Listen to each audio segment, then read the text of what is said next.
Hello, welcome to Mind Chat. I'm Philip Goff. Hello, welcome. I'm Keith Frankish. How are you doing, Keith? I'm good. I'm settled in our new place. I've got Oh most of yeah, my books unpacked, so I'm beginning to feel at home. looks good. You look a lot sharper. You must have a better internet connection in I your think new perhaps I place. do. Yes, yes. So it's And been. how about you? What have you been up to? I'm all right. I've just got back from How the Light Gets In, which is the kind of philosophy festival they have here in the UK a couple of times a year, and that was very good. Did my first in-person talk since the start of the pandemic. I was quite nervous actually, and I hosted a multiverse breakfast where people can come and chat about fine tuning in the multiverse over breakfast, and also debated.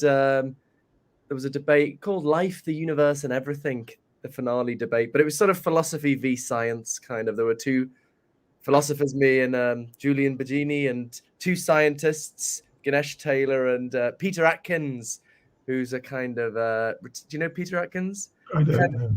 He's a retired chemistry professor who kind of thinks philosophy is a load of bollocks and but he's very funny and good humored. So it was a really good kind of fun and entertaining debate. So that was good. And I Good. played in my band as well. Yes. I used to have a band in my kind of teens and 20s, and we haven't played for years, but they have kind of music at this festival as well. So I just asked if we could play, and they said yes. And so yeah, So it was life, the universe, rock and roll, everything, all together. sort of, yeah, mixed together. But yeah, no, it's fun. So I'm a bit shattered. I think I'm getting a bit of a cold. I might kind of go off shot to sneeze a little bit. But yes, life is good. I just want to announce one more thing. Actually, people might be interested. We're having a Clubhouse. Have you heard of Clubhouse, Keith? It's I No. don't know. It's an online app to get lots of people together on the internet. I don't know how that's different to Zoom or whatever. But anyway, having a panpsychism clubhouse with Sean, the physicist Sean Carroll, and Annika Harris, and Owen Flanagan, the philosopher, on the 8th of October. So I just wanted to give a plug for that if anyone wants to get into that. That's going to be a public event, is it? Online, yeah, public event. So people can tune in and listen. Yeah, on this Clubhouse app, which I don't really know what it is, but anyway, yeah, you should come along.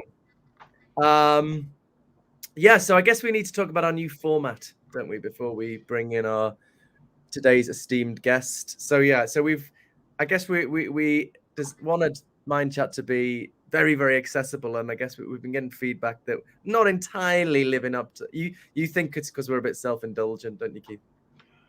I think sometimes we've focused too much on the questions that we're keen to ask, and maybe pursued lines of questioning that really interest us, rather than perhaps thinking about what's going to interest our viewers. You sound really contrite, and I don't think we've done. Well, I think it's a kind of occupational disease of philosophers, isn't it? They get very intensely interested in some highly specific question, and they doggedly pursue that, and they sometimes fail to see the bigger picture, and they fail to see the questions that other people might have about this, and or even just to explain why it's worth being interested in this specific question. Yes. And we sometimes take things for granted. Yeah. And perhaps the things that we ourselves should question a bit more. So yes, I think it's always good to reflect on the context, on why is this question an important one, and that's, I think, if we could be a bit more aware of that, I think it would be good for people listening and good for us too. Yeah, absolutely. So what the plan is, we're going to divide it into two parts: the basics and the deep dive, right? So in the basics, we're just going to sort of introduce our guest, what excites them about consciousness, what kind of philosophy they're interested in, the basics of the view they're defending, and their reasons for thinking we should take this seriously. And then we'll move to the deep dive, where we'll indulge ourselves, and still try to keep it fairly accessible, but sort of get into the more kind of techie detail. And that's where we can also take listeners' questions. Yes, some listeners' questions at the end there, and then as usual we'll have a little chat at the end. Just to say what's coming up as well. Oh yeah, we're going to do an we haven't spoken about that. I guess we're going to do an Ask Me Anything next month. We haven't got a date pinned down for that yet, but if people wanted to email questions to the Mind Chat address is Mindchat 2014, which is the year Keith and I met on a boat on a sailing ship in the Arctic. That was very romantic. I shall always remember it. Oh, we'll always have the Arctic. But if you wanted to email questions, then we could sort of compile them. And then the following month in November, we're going to have the physicist Sean Carroll on. I can't remember the date offhand, but anyway, there's a date for that, and talking about zombies and causal closure and so on. So yes, come along. So shall we bring in today's guest? Let's go. We're very pleased to welcome Helen Yetter-Chappell. Hello. Hey guys, thanks for having me. Helen is assistant professor from University of Miami. She's written loads of very good, really interesting philosophy articles and is currently working on a book on idealism, which is going to be the topic of today, which we'll explain in a little bit. But yeah, very pleased. Thanks for joining us. That's awesome. Thanks for having me. Thank you, Helen. Thank you for joining us. Well, let's just start, I think, with a very simple question, but I think one that interests a lot of people. How did you first get interested in thinking about consciousness? What led you to this particular topic? Yeah, if I'm honest, this might not be quite the answer you're expecting, but if I'm honest, the things that initially I think attracted me in philosophy were the things that made me the most angry. So just the things that really pissed me off. So I remember sitting in my first philosophy of mind class, and the professor spending probably more time than he should have on the minutia of different versions of physicalism, and whether they were able to account for all and only conscious things being conscious. And I'm just sitting there the whole time with very strong anti-physicalist intuitions, thinking, this is just completely missing the point. This is just missing consciousness. And so, I sat there angrily drawing out little diagrams and worked out that epiphenomenalism had to be true, and was very satisfied with myself, and everybody else told me I was crazy. And that, of course, led me to feeling even more outraged. So I think if there are any philosophy students out there, I know a lot of times philosophy students will ask, how do I choose a paper topic? And my advice was always, what makes you the most angry? And so that was actually how I first got interested in philosophy of mind. That's not what's driving my current interest in idealism. Currently, I sort of think of myself as sort of like exploring possibilities, exploring what kinds of worlds are possible. So I think, novelists, when they write novels, they're sort of exploring, different ways that the world could have been, different ways that the world could turn out to be. And in a sense, I think that I'm doing the same sort of thing. I think, there's lots and lots of different ways that worlds could be. And maybe some of those worlds are materialist worlds where, the cup is not in any way conscious. There's nothing it's like to be the cup or anything associated with it. But maybe other worlds are very different. And I think it could be really interesting to sort of explore all these different possibilities and to really flesh them out. And that I think in order to really get a good sense of what our own world is like, we sort of need to know what the possible candidate options are. So I sort of think I'm like exploring logical space and playing with it. Wonderful. Yes, I guess that's a characterization of philosophy that a lot of us could get on board with, whatever our different views. And I love the idea of going with things that make you angry. Well, you need to, if you've got to be driven by some kind of passion, I think, in the end. It's too much hard work if you don't have some passion behind it. I can share this, actually. I think in my first year of philosophy, doing materialism, I think I wrote my essay something about these people who deny consciousness. Oh, I shouldn't say this about the key. I could show them pain if they wanted to. Or something. Well, it's 2 against 1, so. And I got a really low mark because the tutor said it was kind of violent, my essay. I thought it was a jokey thing, like, these people say they can't, pain doesn't exist. But anyway, yeah, so I can relate to that. Yes. So Why is it though that you're always keen, to give us an example of pain? I mean, if you want to convince us, give us an example of something like, a nice chocolate cake or something. I don't know. I find when I have students in my class who are insisting that I've had students insist when they can't see their way out of the zombie argument, which, I think there are perfectly respectable physicalist responses to the zombie argument. But I have students who insist, because they can't see their route, they decide that they're zombies, which is to say that they decide that they don't have conscious experiences. I went through the zombie phase. Oh dear. Well, I found that the most effective thing to do, back when I was in England, I had a point of time when there's a flower pot on the table, grabbing a flower pot, standing above the student's head. You don't feel pain, huh? You don't have any conscious experiences. And that pretty quickly, I think, tends to change people's mind as to whether they have consciousness. Well, Keith's still going through the zombie phase, so maybe. Oh, darn. You haven't been threatened enough, Keith. Oh, I have pain, all right. I just have a different view as to what it is. Sorry, I'm being different. So why do you, so I guess, a lot of people listening to academic philosophers can sometimes think it's sort of strange, abstract questions that don't seem to have anything to do with the real world, and sounds like, arguing about angels dancing on a pinhead. So why do you think it's important to think philosophically about consciousness? Why do you think it's important to ask these questions?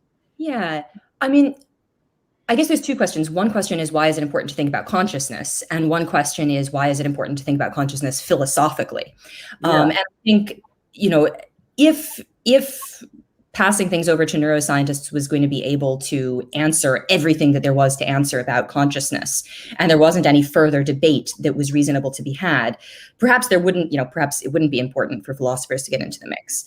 I don't think that that's the case. I'm inclined to think that even once you know everything that's going on in our brain, that there's still a question of why does it feel the way that it feels? And even if you don't think that there's a question as to that, there's still, for a physicalist, questions about what is it about our brains doing those things that account for the way that it feels, and what do we even mean when we talk about the way that it feels?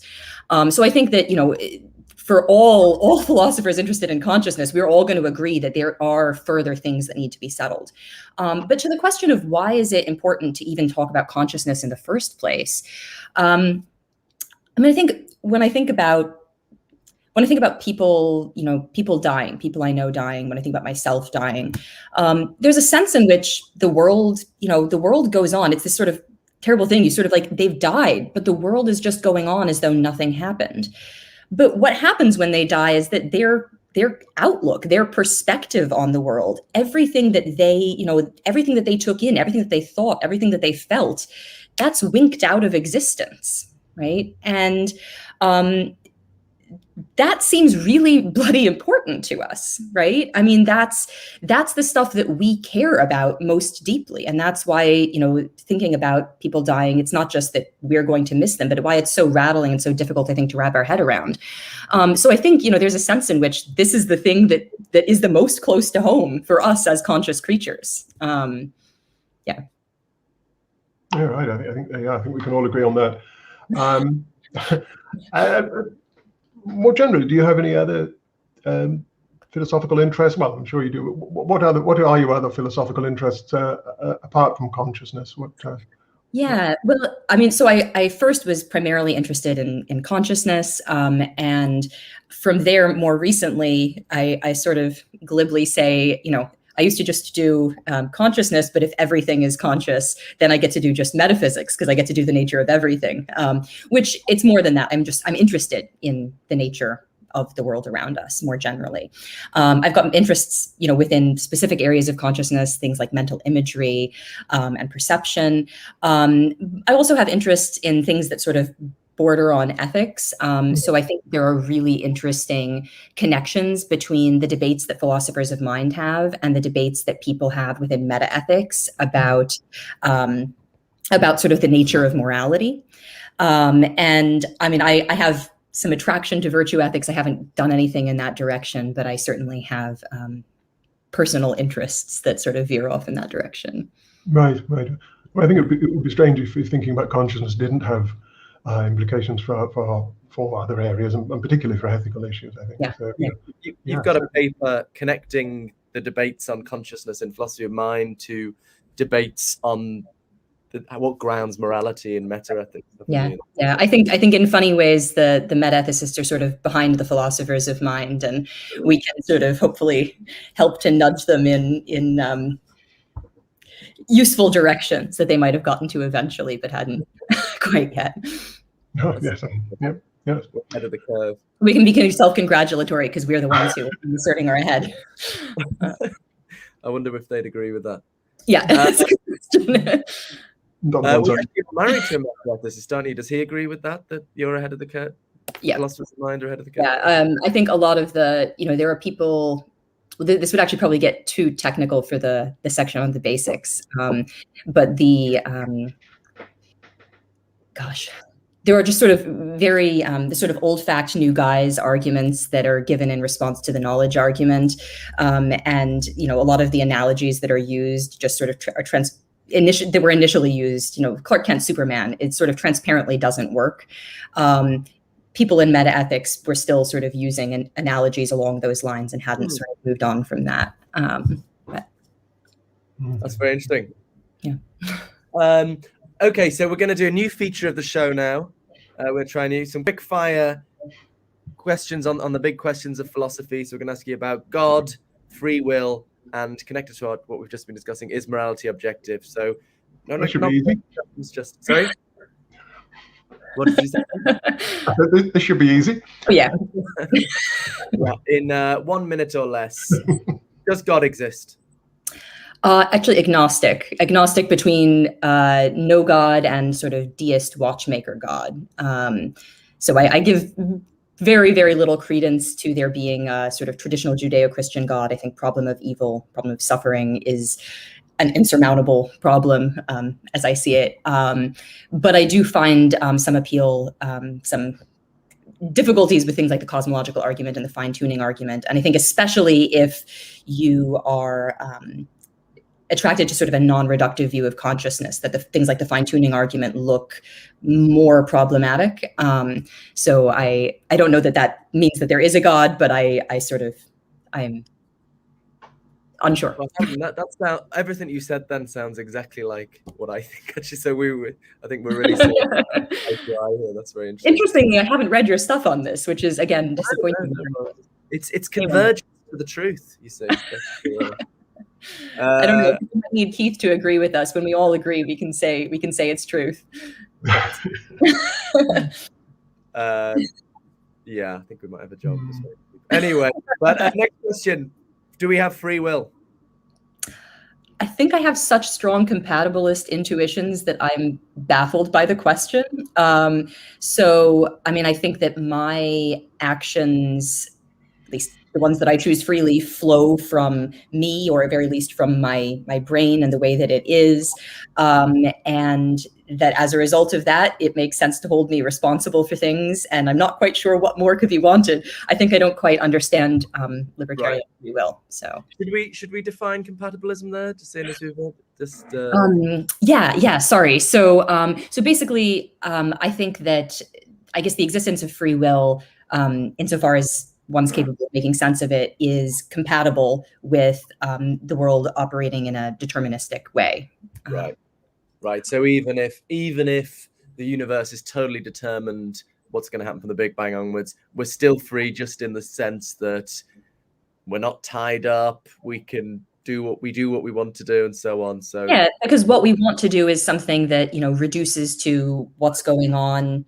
Maybe in our brains, maybe in whatever it is that's causally generated by our brains, but it reduces to things to do about us. And so whatever's flowing from those desires and so forth, the idea is that's what counts as acting freely. Now, there are people obviously that don't think that that's what free will is, and think like, you're saying that you don't believe in free will because I can't choose, I can't bend the course. Yeah, I don't think that we can do that. I find it a little bit hard to wrap my head around it. Oh, so on this, you're probably more on Keith's side. I think I'm more. Oh yes, I'm very happy with that. Yep. You can't be right on everything. Don't worry. Don't take that too hard. And finally, is morality objective? Yes. Yes. And if I had to give a less than 1 minute answer, I'm going to say Hitler was objectively bad, objectively evil, not just my personal opinion. I take it that you're not asking me about weird things to do with mine shaft cases, but the intuitive sense of, is it morality objectively bad? What are mine shaft cases? I don't know. These are things where it's a matter of trying to decide, is the thing that you should do the thing that you should do based on if you had perfect knowledge or based on sort of your subjective knowledge that you have, which one of those things sort of determines what it is that you should be doing in these cases. So they have cases with people lost in mine shafts and you don't know certain things about, who's in which one. Should you sort of split up the probabilities because you don't really know what's going on, and how should that affect basically what it is that you're doing? The lack of knowledge. Does what it is that you should be doing, is that governed just by the fact of the matter about, I guess, what the case is like, or is it determined by what you know about the case? Oh, I didn't know. I've come across this. Yeah. I hope I haven't gotten that totally wrong. This is not my area. This is Richard's area. Sorry, my husband is an ethicist, and so I'm sort of spouting out what I recall from hearing him talk about these cases. If I've deeply offended any ethicists listening, I'm sorry. It's my own ignorance. Sorry. But since I take it that's not what you're asking me about, I don't have to know. Hitler's bad. Hitler's bad. Objective. Absolute agreement on that one. That's probably all. Right, so we've got the big those big questions sorted out. Good day's work. Let's look at your own view of consciousness and of the mind. So your view is a form of idealism. Okay, right. So can you just tell us to begin with what idealism in the most general sense is? Yeah. So there are a lot of different ways that the term idealism is used. So, Berkeley is a famous idealist. You got Kantian idealism, transcendental idealism. You got Hegelian idealism. I don't really know what all those things have in common. The sort of idealism I'm interested in is what I think of as ontological idealism. So this is basically the idea that reality, or at least the physical world around us, is fundamentally mental or fundamentally phenomenal. So it's not the view that like cups don't exist. It's the view that cups, what are they? Well, fundamentally, they somehow reduce to something mental or some phenomenology. So yeah, because that's probably a good characterization. So there is a world, there is a reality independent of me, but that reality is itself mental in some yeah. sense. At least in the sort of realist idealism of the sort that I'm interested in. Yes. So it's not a denial of there being an external world. It's not a denial of there being something outside of my mind or your mind, Philip's mind, or your mind, Keith. It's there is a world outside of all of our minds, perhaps, as I think, outside of all human minds, outside of all finite minds. But it itself is somehow the same sort of thing. It's the same, it's fundamentally fundamental. So it's a theory really about the fundamental nature of things, what things really are. I mean, we're familiar with all these different kinds of things in the world, and it's a theory about what these things really are. And the idea is that what they really are is something like what my mind really is. It's the same kind of thing. So in a way, it's a bit like, I guess materialism is a bit like that. It says that minds and the rest of the world are all fundamentally the same kind of thing, but it says that kind of thing is just matter, whatever exactly matter is. And idealism says, yes, they are all made of the same kind of thing, but that sort of thing is mind, is mental. Yeah. In fact, the example that you're giving, I think, I think it's a really, really good point to sort of bring out for the viewers. So, you might have like a materialist who says, for instance, pain is C fibers firing. Maybe we have some sort of brain state, we've got C fibers that fire, and that's what pain is. Now, maybe some materialists think that that there isn't really such a thing as pain, and this is just a convenient way of talking. But you might be a materialist and think, no, I do believe there's such a thing as pain. I'm giving you an account of the nature of pain. This is what pain is. And not trying to deny its existence. I'm trying to tell you what it is. And similarly, for an idealist, when you say, what is the cup or the quark or the sun? Well, I'm not trying to tell you that the cup doesn't exist. I'm trying to tell you what the cup is. So I think there's very much this parallel. So it's a bit like the materialist says pain is C fiber firing, and the idealist is going to say something like C fiber firing is pain. Or, perhaps. Well, yeah, I think when it gets to the mind-body problem, it's maybe not that particular case, but that's the sort of C5 is some sort of experiential thing. Yeah, okay, so I guess that sounds a bit like panpsychism, doesn't it? Yeah, so it's a kind of monism, right? So we have dualism, where we have physical stuff and mental stuff, and they're completely different kinds of thing. And then you've got various kinds of monism. Materialism, that there's just matter, or idealism, that there's just mental stuff at the bottom of reality. And then, so another kind of monism that some people listening or watching might know that I have sometimes defended, panpsychism. And it sounds kind of similar to panpsychism in that, both panpsychists and idealists think at the bottom level of reality, things are totally mental. So do you have any thoughts about how this differs, how idealism and panpsychism differ, if they do?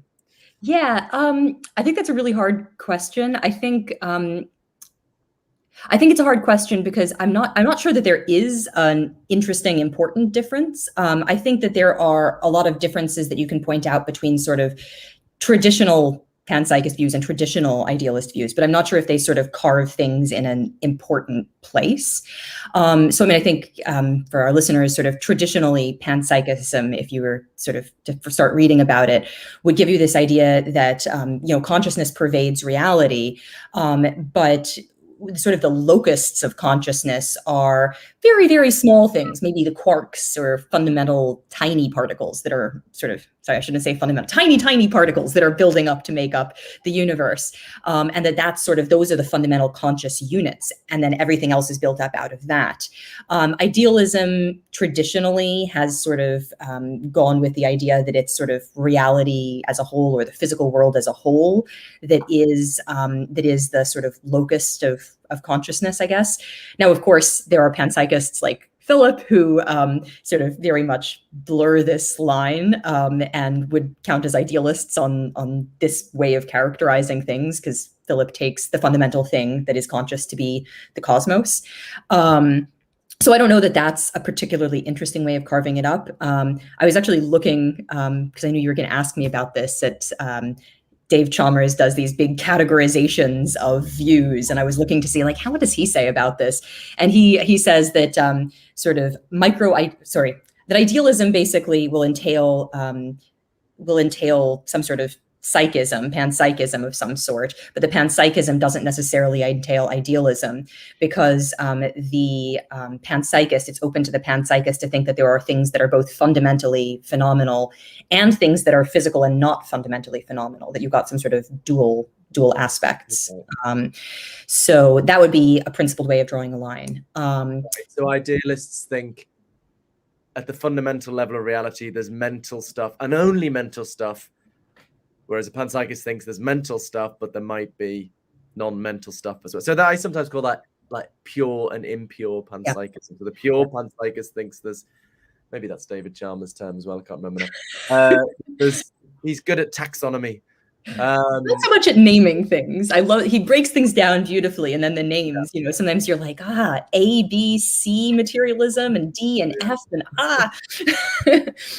Just to the word phenomenal, just in case, I guess that's just a synonym of consciousness or experience. I'm familiar with it. Right. Cool.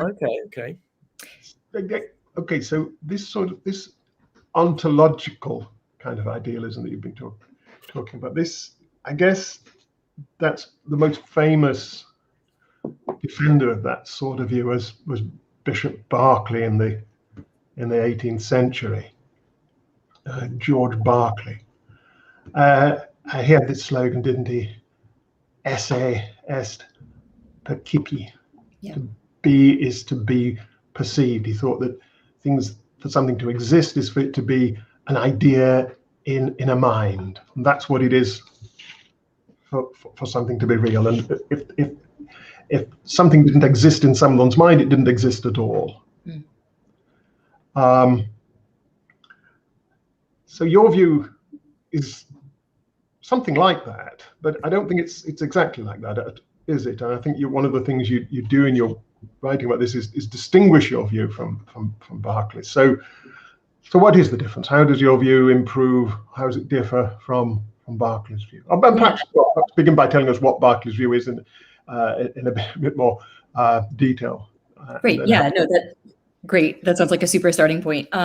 So I think, yeah, starting with Berkeley, and I guess maybe one thing, just to go back to Philip's question a minute ago about the difference between panpsychism and idealism, just is that I think panpsychists often get into this idea that consciousness pervades reality by thinking of it that it's going to provide a solution to the mind-body problem, by thinking it's going to tell us something distinctive about how our minds and our bodies relate to each other. Whereas for the traditional idealist, for Berkeley and people in his vein, that's sort of not the way in. The way in is a way in from thinking about just directly about the nature of the world around us, what it's like, whether we can account for it actually being the way it seems to us, and for the sort of grasp that we seem to have on the world around us. So those are the sorts of things that are driving Berkeley when he formulates his view. So even if they wind up sort of converging to a very similar place, they're coming from different directions. So Berkeley is sort of looking around and he sees this teacup. He's like, what exists? Well, teacups exist. What are teacups? Well, it's a certain sort of shape, and it's sort of burgundy up here and goes down to a beautiful blue. It's warm, it's solid, contains something that's hot and slightly sweet and slightly peppery, delicious chai. What is there out there? There are trees, they're green, they look a certain way, they feel a certain texture, and so on and so forth. We do some science, we look through some microscopes, we see little tiny things in there, we see cells, we see atoms. Well, what do we know about those things? We know the experiences that we have. We smash particles together in particle accelerators. Again, what do we get from that? The experiences we have when these things get smashed together. So Berkeley sort of looks at this and says, well, we could posit that there is some sort of mind-independent reality, some sort of matter that underwrites all of these things. What would that be? We have no idea, right? All I grasp is the experiences that I have. Simpler view, Berkeley thinks, what there is, what makes up reality is the experiences that I've just been elaborating. And Berkeley is an empiricist. He likes the idea that, we were going to give this very simple, elegant view that's going to be based on, what we actually gain through experience. So he thinks, the best view to have is one where reality fundamentally boils down to experiences. Now, that quickly lands you with a kind of obvious quandary, right? Because if I have a chocolate cake and I put it in my refrigerator and I close the door, I'm not experiencing the chocolate cake. And, let's say there's no little critters in my refrigerator experiencing the cake from inside. Nobody's experiencing the chocolate cake. Does the chocolate cake just wink out of existence if it's fundamentally a collection of experiences? And then I open the door and poof, the chocolate cake comes back. So Berkeley doesn't think that this is the case. He doesn't think things are, the backside of me exists right now. It doesn't just pop into existence when I turn around, right? And the question is why? And Berkeley's answer has something to do with God. The way in which God plays a role for Berkeley is actually the subject of debate. But the sort of cartoonish view that is typically presented in undergraduate philosophy classes at any rate is one on which God is always experiencing the totality of reality. So there's this, can I read you the great limerick? Yes. Yeah. So there's this fantastic limerick summarizing Berkeley's view. So, there was a young man who said God must find it exceedingly odd if he finds that the tree continues to be when no one's about in the quad. And there's then the reply limerick, which is, "Dear sir, your astonishment's odd. I'm always about in the quad. And that's why the tree continues to be, since observed by yours faithfully, God." Good. So God is always perceiving everything. And that's why my chocolate cake continues to exist and doesn't just pop in and out of existence. Whether that's the actual view, not entirely clear, but that's roughly the view. Should I go on? That's Berkeley in a nutshell. Yeah, I think that's so. That's a beautiful teacup you have there, by the way. Really lovely.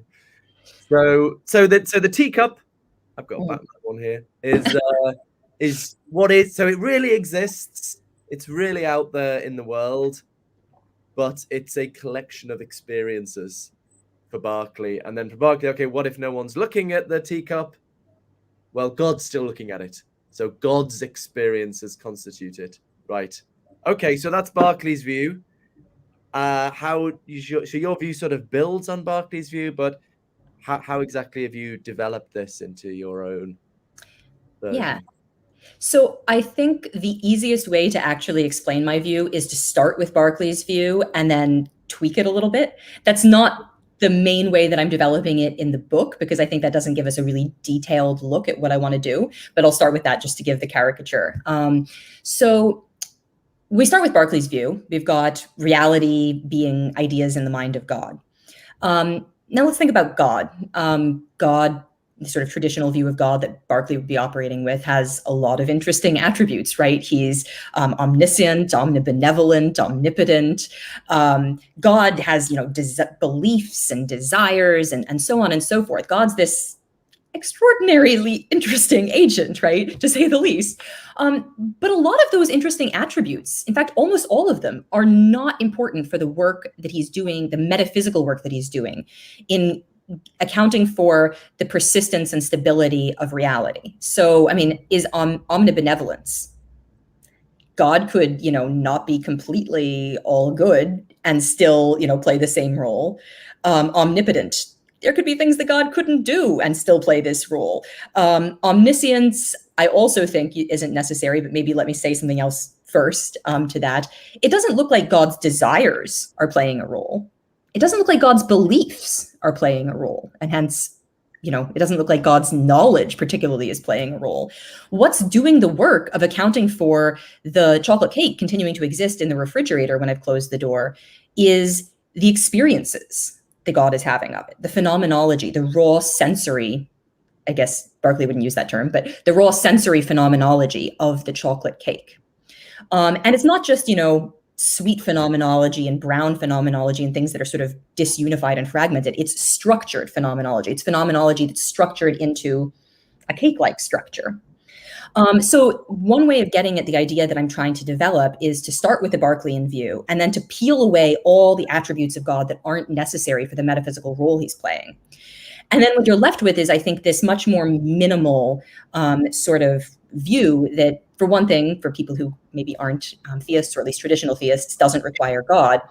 But I think also is going to be an interesting and useful thing to do insofar as, I think, Berkeley's view sort of smuggles a lot of work into God. And what is God's mind like? How is God's mind structured? What does it contain? Like, God's mind is like, it's a divine mystery. It's a black box. Like, I'm not going to presume to go on about like what God's mind is like and how it's structured. But I do want to be able to answer those questions when we're talking metaphysics, we're talking about the nature of the world around us. So I think that moving away from talking about God to talking just about a unified collection of phenomenology, I think of it as a tapestry, a phenomenal tapestry with sensory experiences as the threads that are woven into reality.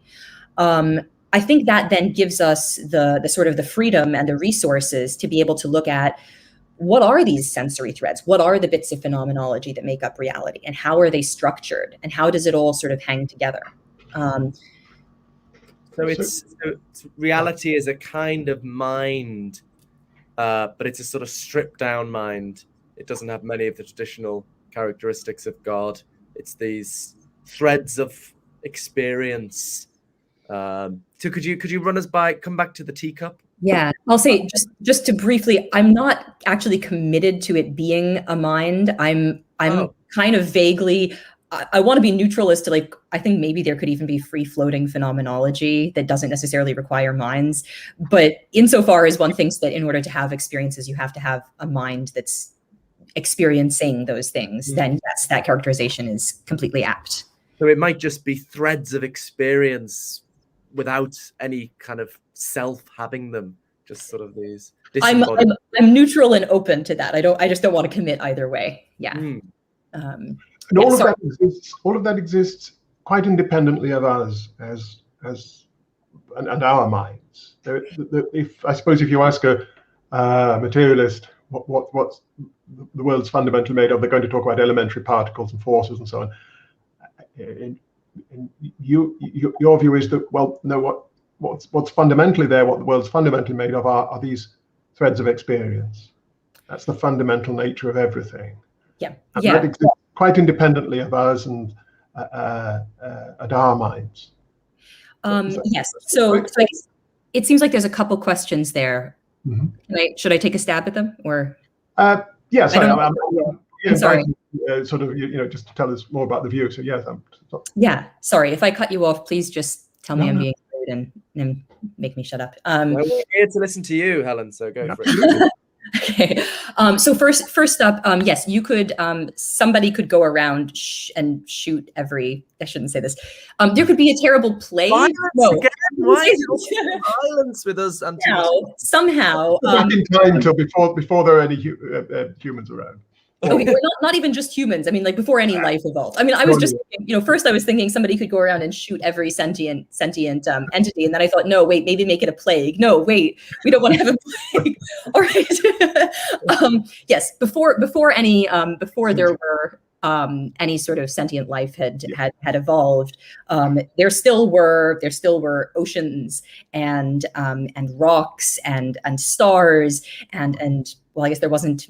I don't know. It depends on what it takes to be sentient, whether there is an atmosphere, well, whatever. Okay. In any event, and molecules and so on. And all of these things existed even prior to any of us evolving. I do think, that there are, in just the same way that I think that there really is a cup here, I think that there really are atoms.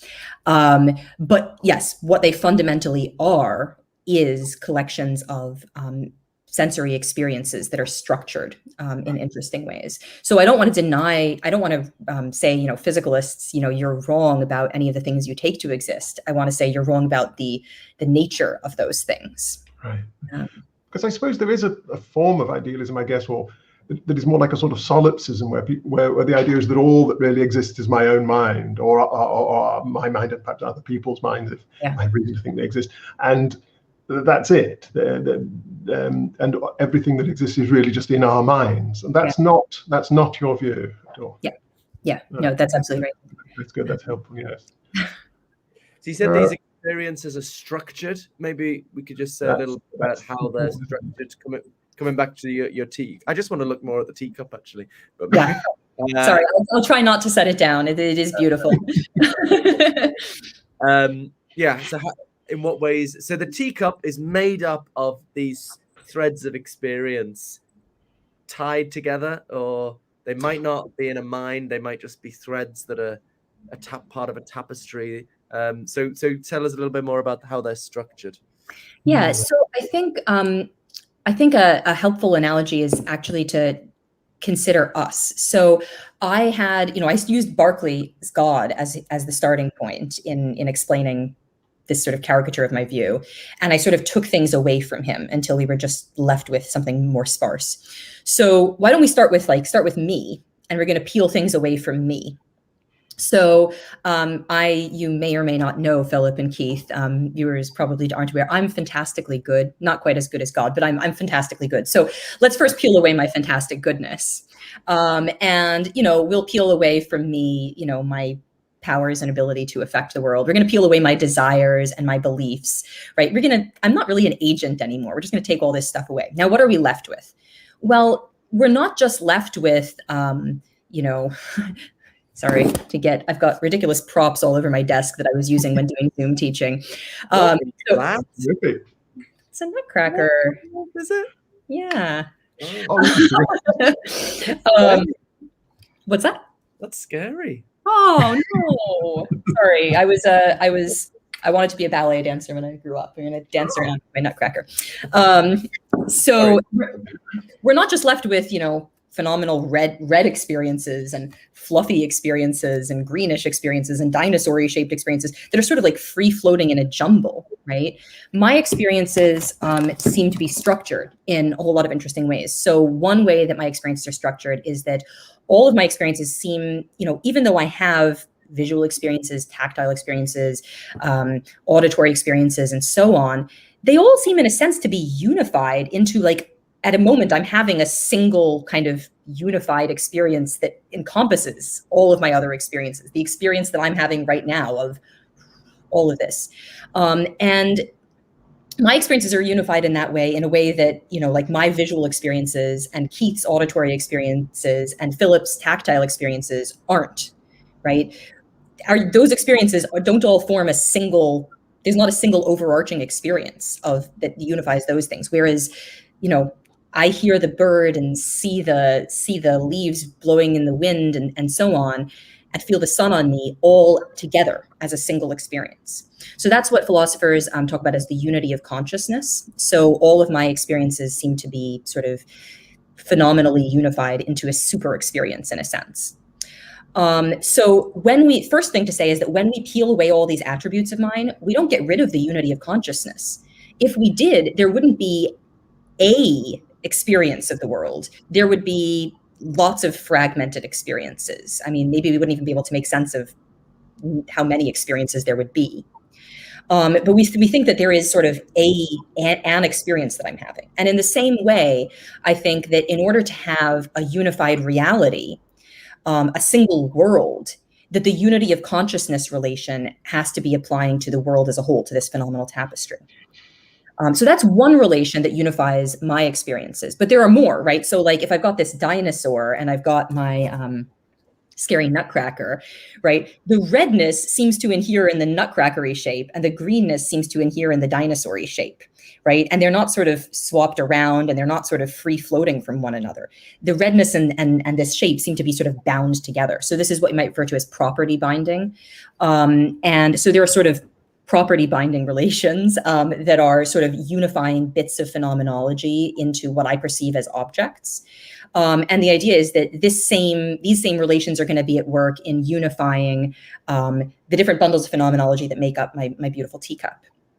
There are also, of course, there are phenomenal spatial relations, which are just spatial relations for the idealist. There are temporal relations. There might be some sort of diachronic unity of consciousness relation. But anyway, in any event, all of the sort of relations that structure my mind, the idea is those same relations will structure reality.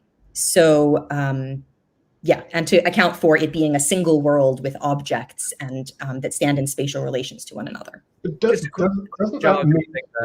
word diachronic means across time, doesn't it? Just to sorry, it was just an aside. Yeah, means like unified across time. Sorry, Keith, you had a question. I was just thinking that, you know, we're talking about, you know, the unit is the unity of consciousness in, you know, Philip's mind and my mind and your mind. Doesn't this the idea that reality is unified in this way? Doesn't this mean that that there has to be a mind? That the reality has to be a mind in order to have this kind of unity? Because you said you were agnostic on that as to whether it was appropriate to call all these experiences, to say that all these experiences that constitute reality belong to a mind. But if they don't, then how can we talk about them being unified? Isn't that? So I don't know that. I guess one view you might have of the unity of consciousness would hold that there are minds sort of like little boxes, and we put things into a box, and then they're all unified because they're all in the box. They were in the mind box. Now, I try to be agnostic as to what I think the unity of consciousness is. I try to sort of show that whatever account you choose, that it should serve my purposes. That's not how I tend to think of the unity of consciousness. I tend to think of it as sort of in terms of a relation that things can stand in to one another. And so I want to give sort of my own preference would be to give a relational view about this, and to think that there are experiences that could be related to one another in certain ways or not. Now, if you think that what is it to be a mind? Well, it just is for things to be related in this way, then yeah, it would trivially follow that that the cause is a mind. If you meant something stronger by mind than that, it wouldn't. So they don't necessarily, these experiences have to be related to each other in some ways. They don't necessarily have to be related to something else, a sort of self or something, a mind in some other sense. Okay. Yeah. Well, we're in danger of getting into the deep bit, aren't we? Yeah. So I think we've got a fair bit of idea about the view. It's this tapestry of streams of experience, structured together, bound together in these ways. Anton Smith has said in the comments, but how do we know that the ultimate nature of reality consists of structure of experience? What's the exact argument? Right. Leads us on to, now we've got a clear idea of the view, maybe we could move on to thinking, why should we believe it? Okay. That's just an invitation for me to chat? Yes. I think Keith was supposed to question. You talked earlier about exploring different ways the world could be. Okay, and so you've outlined one way the world could be there. But presumably, I think you're not just saying, here's a coherent way the world could be, a possible way the world could be. You actually think it is that way. So how do we get that move to it being, it could be this way, to you should believe it is that way? Yeah, so actually, you might be surprised by my answer to this. So I am not necessarily, well, I am not a committed idealist. I maybe give about 30% credence to the world being an idealist world of some sort. The ultimate point that I want to make is, one, I want to persuade people that there are idealist possible worlds, that if you look at all the vast possible ways that worlds could be, one way that the world could be, and that a world that seems very much like our world, the nature of that could be, is an idealist world.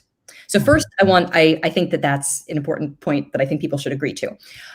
Second, I think that people should give much higher credence to our world being. Could we just say what credence means? I guess people might not believe yeah, that. so if you were sort of thinking, how likely is it? How likely do I think it is that, we think about all the different possible ways that the world could be, and I've got them sort of spread out before me. And I'm like, oh, it could be that it's a materialist world. It could be that it's an idealist world. It could be, I don't know, all different kinds of other things.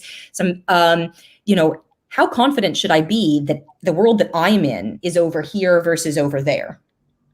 I think that people in general are far too certain that they don't live in an idealist world. I think that we should be much more agnostic. I'm not necessarily trying to say that everybody should jump on board the idealism bandwagon, but I think that people should at any rate give a lot more credence to the world that we live in, the actual world being an idealist world. I'll also say, I don't think, it's not like all possible idealist ways the world could be are the one that I'm describing. I think, this is just one way that the world could be. Why am I describing this world? Well, it's the way of describing the world that I think best captures what I think is intuitively take to be true of our world. So I think that we can capture, sort of our intuitions about what the world is like, and things that we learn from the sciences, and that we can come up with an idealist picture of the world that matches what we have reason to believe. So that's part of what I want to show. So now, that's not an argument that you should be an idealist, but I've asserted that I think that there's, some compelling reason to move in that direction.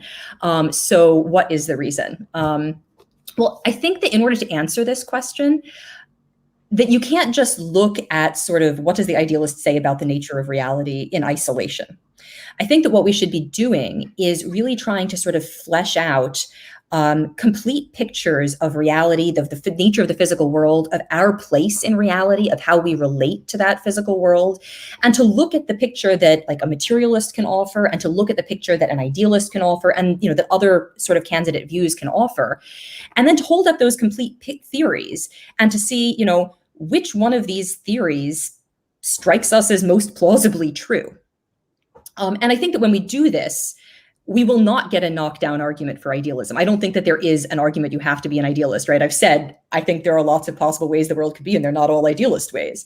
But I do think that idealism looks more compelling. So here, I'll try to say three things that I think look really compelling about idealism. So the first thing is that for the idealist, the world really is the way that it appears to be to us. So, we look at things and we're like, yeah, this is red and this is warm and time seems to flow. And, we've got all these things that we take to be true about the world. But then you look at the materialist picture of the world and can we account for color? Like, well, we've got, surface reflectance properties. I think a lot of people materialists who study color think, there is no such thing as color, or maybe what color is just is a disposition to make me have certain experiences. But they don't get you red. Red doesn't exist in the world, the sort of thing that we take to exist. Warmth, well, there's molecular kinetic energy, but fires aren't hot, right? For the materialist, they've got high molecular kinetic energy. They have some property that causes me to experience them in a certain way. Certainly, if you're a four-dimensionalist, whatever, don't forget about this if you don't know what that means. Does time flow? No, time doesn't flow. We are sort of wrong about all these things. But for an idealist, we've got a picture of the world where the way that we take the world to be is the way that it is. There are reds and blues. There is heat. Fire is hot. And I think even if you're a four-dimensionalist, time can flow, which is cool. So I think, you might think, well, why is that a good thing? The world just isn't the way that we take it to be. And I think that that's an intuition that a lot of people have, that I have when I'm not wearing my idealist hat, that I always had. Of course, the world isn't the way that we experience it as being. We just know our experiences of the world. But I think that part of the reason that we think that is because it seems impossible to us to account for the world being the way that it is. And we've internalized the idea that this is just impossible. If before we'd internalized that idea, we came to look and see that there are two candidate theories, and one theory says the world is nothing like you think it is, and the other candidate theory says the world is just the way you think that it is. Which one of these theories looks more plausible, right?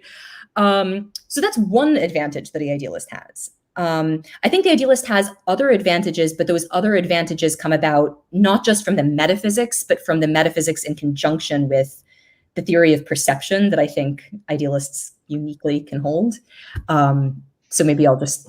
Yeah, I was just going to say, I think there's a missing piece here, isn't it?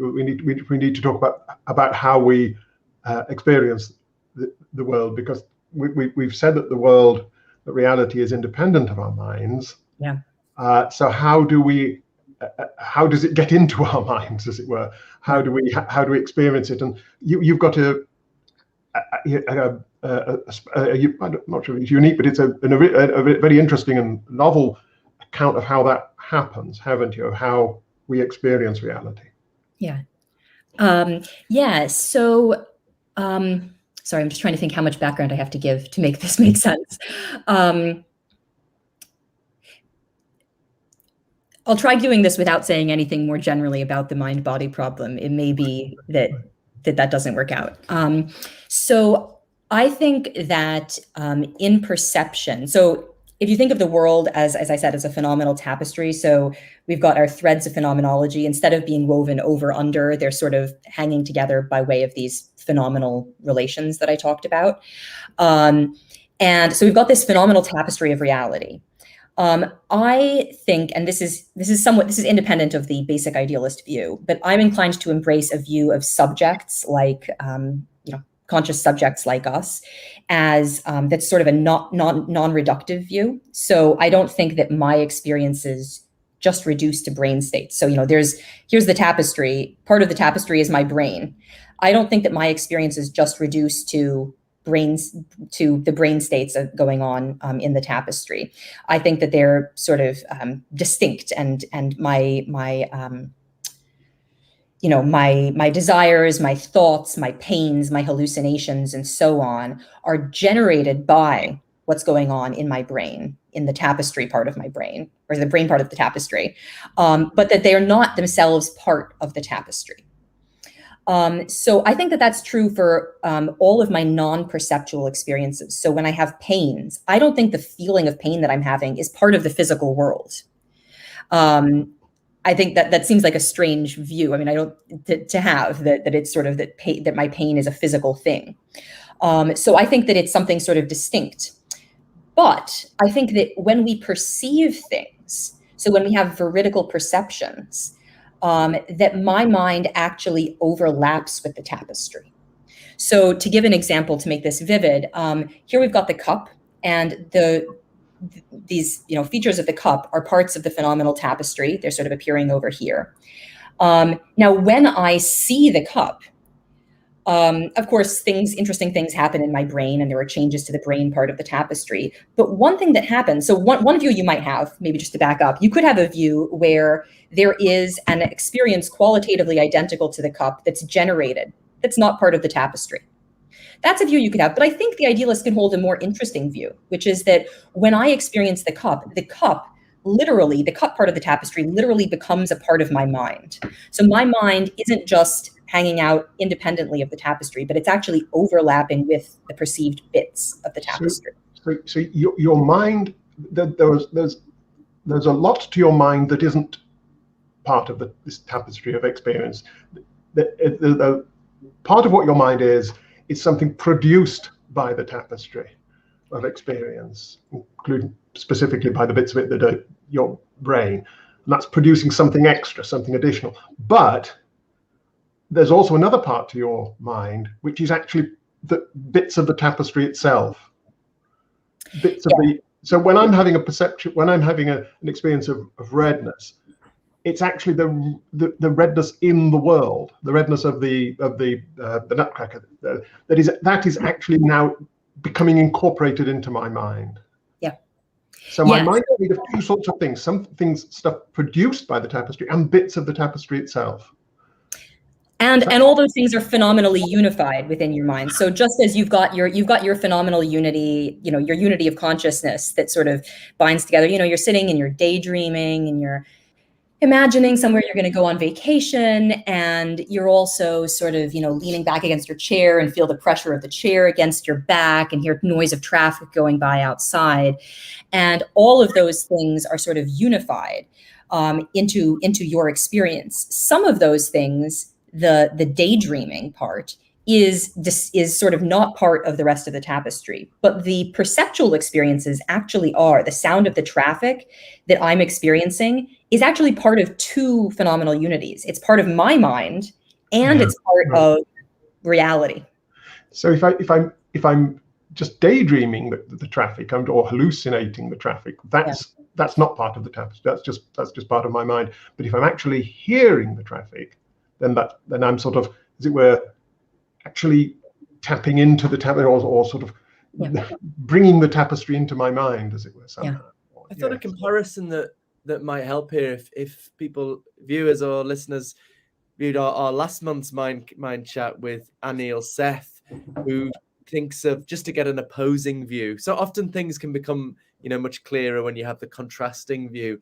So he says perceptual consciousness is a kind of controlled hallucination. So the mind, which he thinks of as the brain, he's a kind of materialist, is just in your head, in the darkness of your skull, and it's kind of trying to make these best guesses as to what reality is like from the data that's impinging on it, and that's what sensory experience arises. But it's all kind of in the head.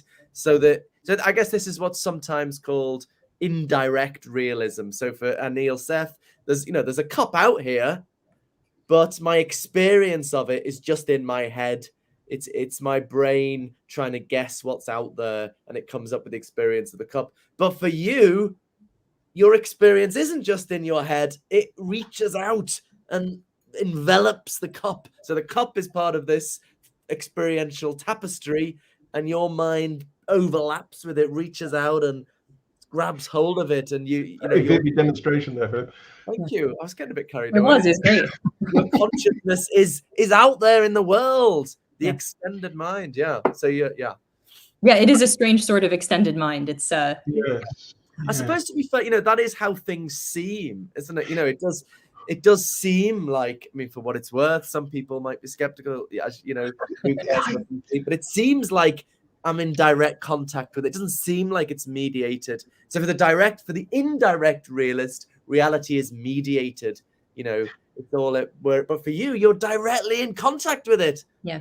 It is a kind of it does have a kind of poetry about it, doesn't it? I mean, just imagine. I love a bit of an amateur astronomer, and I love to go and look at the stars. Cool. So I go and look at these stars, and I mean, I guess the light, from some of them has been traveling for millions of years. But well, is it the light? Is it the stars or the light that are actually part of my mind? On your view, which is it? But are the stars actually part of my mind, which would be a beautiful view? Yeah, I mean, I think the stars actually would be part of your mind, but what you'd be, how best to actually capture it? Certainly, the light is part of your mind. Whether the light, well, what exactly is the star? I don't know. What is the star? Does anybody think is the star just the? I mean, I guess this bit of light, this experience, this visual experience, it is. Well, that's not all there is to the star, presumably, right. But it's one facet of the star. So yes, there the star is literally part of it. It is interesting because I'm having an experience. I'm overlapping with something from long ago, which is So a lot of the motivation we've talked about so far is to do with perceptual contact with reality, and it being as we commonsensically think it to be. We're in direct contact with reality.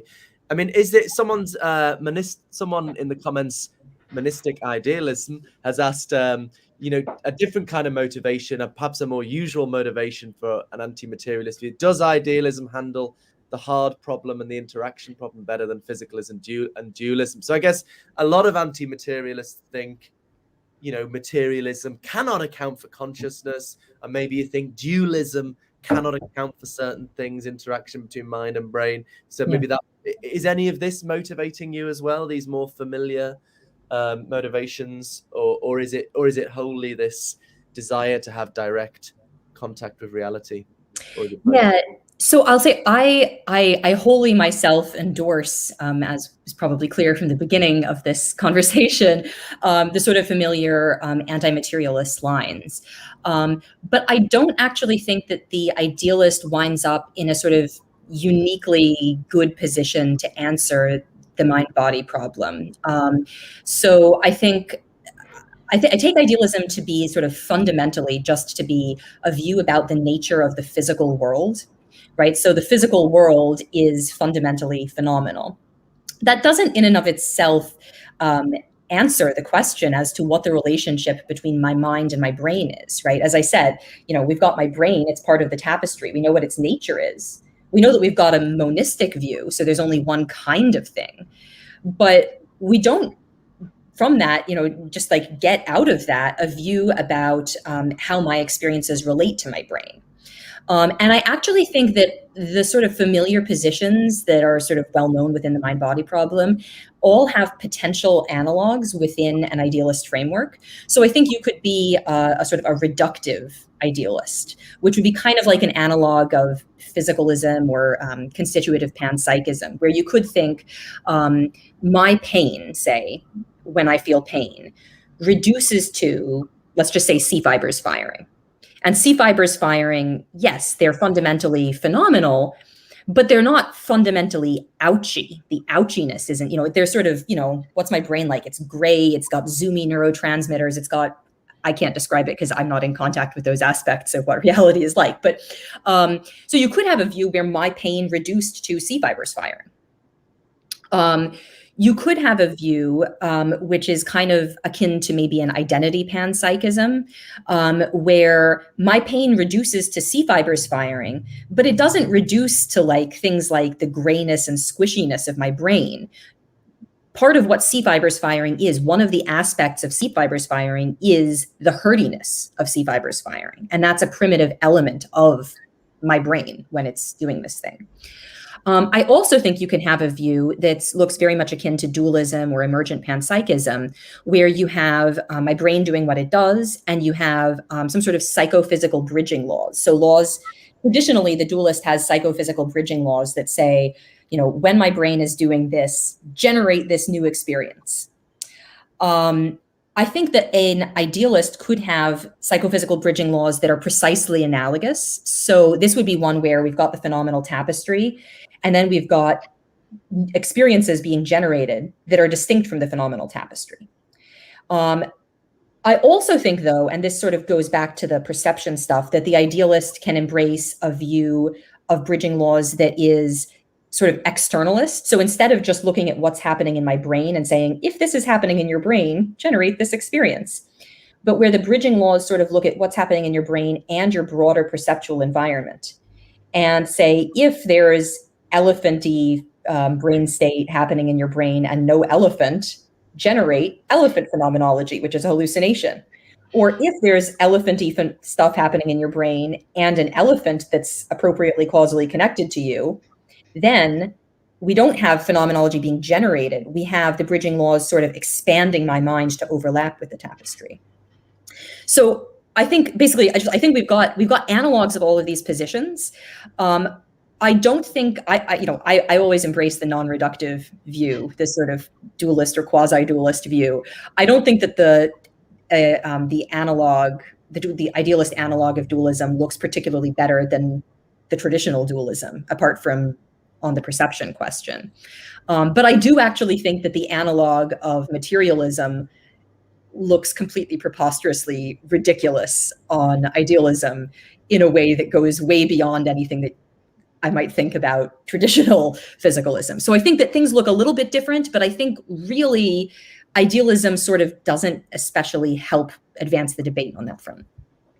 Right. So it might be initially issues with ordinary materialism being able to solve the hard problem, account for consciousness, and then there's arguments backing that up, the knowledge argument, the zombie argument. But then it's this particular form of idealism being an attractive alternative among others, not for those reasons, but because of this direct connection with reality and other kind of elegance. And okay, well, I think we've got a really good idea of the view and the motivations for it. Maybe we should move to our deep dive. I mean, we've already been getting a bit deep, haven't we, to be honest? This is where you guys hammer me and I... Yeah. So maybe we're this is where I get confused.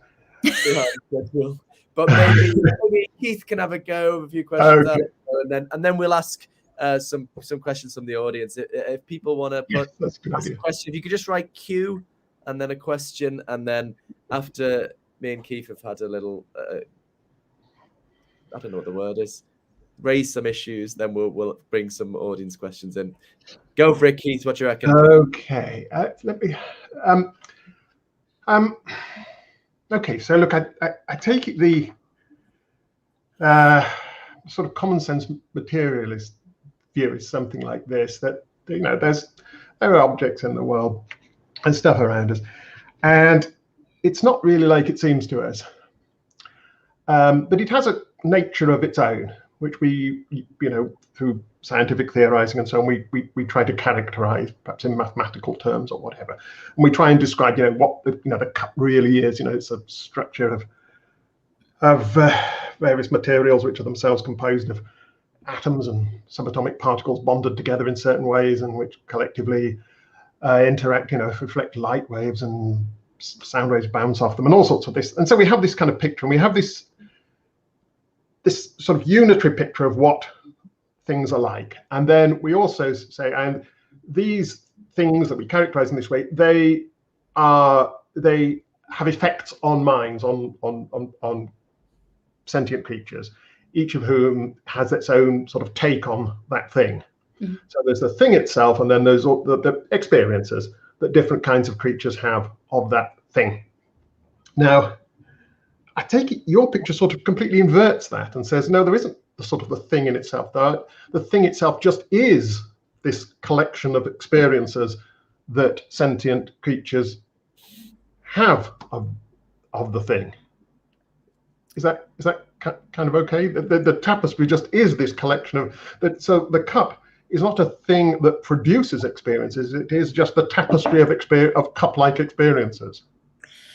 Yeah. So let me just maybe add a few things and see if this see what you think of this. So I guess one thing to maybe to specify that might make my view at this point seem much less attractive is I don't think that the cup is just comprised out of experiences of the sort that people have or actually existing animals have or that actual people have or anything like this. I think that the cup is this incredibly vast bundle of phenomenology. So I think that, we've got maybe 3 perspectives or something on this cup. I mean, I don't know, maybe we've got more people watching this who have different perceptual systems somehow. But we don't have that many different actual experiences on the cup. I think that just as the idealist sort of wants to say that what I take in of the cup sort of is accurately grasping reality and is genuinely a part of reality. I similarly think if I'd been over here or over here or over here, if I had color inversion, right? If I perceived colors as flipped, if I were a bat, or if there were a butterfly or something that perceives ultraviolet light, all of these sorts of experiences equally well capture the cup and what it's like, and equally well count as being a part of reality.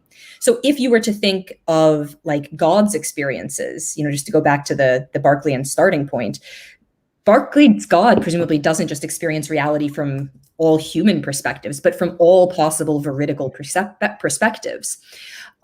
So I think that reality is this incredibly complicated thing. And it doesn't, I should be clear, maybe it doesn't just include possible experiences.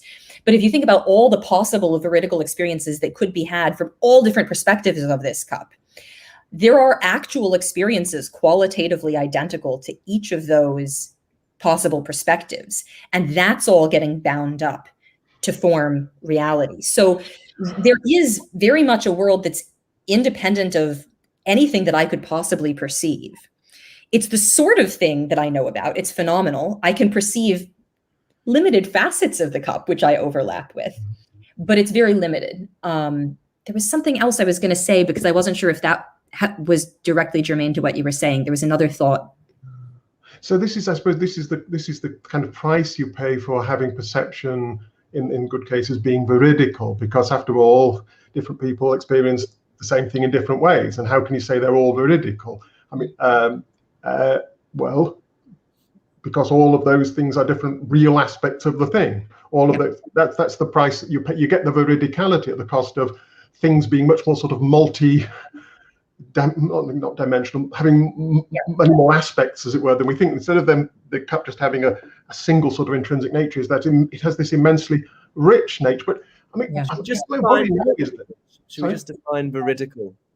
Truthful, accurate, correct. As opposed to hallucination or something. As opposed to being distorting or, And I guess it's not just that I need that in order to account for for experiences being veridical, but it's in order to account for the sort of direct grasp where the cup itself is part of the experience.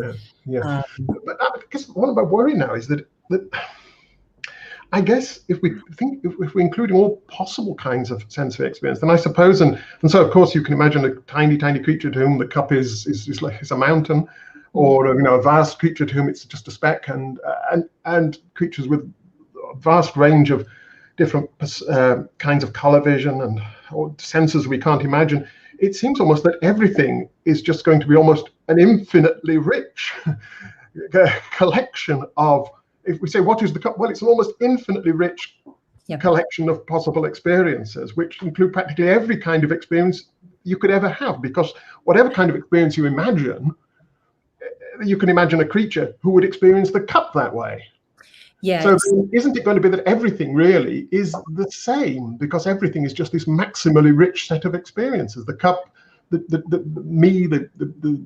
sun, the trees, and so on, they're all just going to be maximally rich collections of possible experiences. Yeah, so sort of in a sense, yes and no. So I think the world is going to be I shouldn't say preposterously, extremely rich, extremely rich, right? Perhaps preposterously rich, right? I think this is the drawback of the view, right? So the world is going to be vast. Now, is it going to be infinitely rich? Not necessarily. So I think there's a question. So I should say, it's not that I think that all possible experiences make up the cup. It's that all possible or actual experiences that are qualitatively identical to all possible veridical experiences make up the cup. Now, there's then a genuine question: what are the different veridical experiences that could be had of the cup? I think I've sort of mentioned before, I think that there are many, the space of possible worlds is vast. I think that the space of idealist possible worlds is vast. I think that there could be possible worlds that are idealist worlds that are very, very thin. So one possible idealist world that there could be is that the world is just made up out of actual experiences qualitatively identical to all possible human perspectives. It could be that there just aren't any other possible perspectives on the cup that would be veridical. Like, yeah, we think that there could be inverted twins and all these things, but we're wrong. Now, I don't think that that's true. I think that that's ridiculous. But I think, is there a possible world that's like that? Yes, I think so. So I think there could be actually surprisingly thin idealist worlds, that's coherent as a world. Similarly, I think that there could be infinitely rich ones. Where our world falls is not something that that I think is obvious, right? So maybe just to sort of to illustrate, suppose you're a dualist and you think, that there are bridging laws, that we have certain, about certain brain states, and whenever I'm in this sort of brain state, this experience is generated. You could be a dualist who thinks that, maybe we have new creatures evolving and new creatures evolving. Maybe at some point, when new creatures evolve, maybe every possible sort of experience that could be had, every experience that's metaphysically possible to be had, is an experience that's already a familiar sort of experience to this world. Maybe when a new creature evolves, yeah, it can have experiences, but they're going to be one of the experiences we're already familiar with. There just aren't any other sorts of phenomenology that they could be linked up to. Right? There's not, the dualist isn't necessarily committed to infinite types of phenomenology being possible.